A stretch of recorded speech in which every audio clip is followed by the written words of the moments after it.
Now let's get an update on the spill from U.S. Coast Guard Admiral Thad Allen, commander of the government's response on the scene. Good morning, Admiral. Good morning. Let us talk about this cut, because without the diamond saw, the cut cannot be as clean. They're going to use this giant shears width, which, if I understand correctly, BP says is going to make adjusting this dome on there a little more difficult. Can you amplify this at all? Sure, Harry. If they were successful with the diamond wire saw, it would have had a very fine, clean cut. And they actually had a device they called a top cap with a rubber seal that would fit nearly completely over the top of the pipe, which would be much more effective in collecting the oil, bringing it to the surface to be produced. What they're going to do now is a slightly larger device with a larger rubber seal that can accommodate an irregular cut. That runs the risk of not having the oil completely captured, would have to be treated with subsea dispersants. But at this point, we know the shears worked yesterday in cutting the other part of the riser pipe. Right. That's the best course of action at this point. Do you want to put odds on how well this is going to work? Harry, I think we ought to stop putting odds on anything that happens at 5,000 feet below the surface with no human access.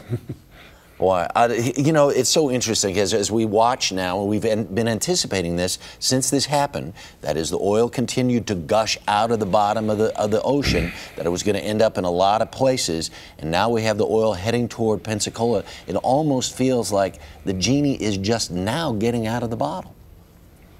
Well, Harry, as I've said from the start, one of the real challenging things about this, dealing with the oil on top of the water, is that it's, first of all, it's not a monolithic spill. Based on when the oil came to the surface and the wind and the currents, it's gone different directions. So we have a collection of spills roughly within a 200-mile radius around the wellhead. And depending on the prevailing winds, it first went north and then went west towards Louisiana and past the mouth of the Mississippi River.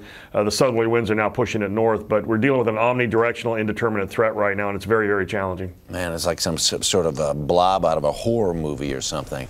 And one more quick question. You have so many workers dealing directly with this oil. I remember when we were in St. Bernard Parish after Katrina at the Murphy oil spill, and some of the people we worked with were getting sick right there on the scene, in the heat, breathing those fumes. Is there any real way that they can be protected on an ongoing basis other than wearing masks or oxygen or who knows what?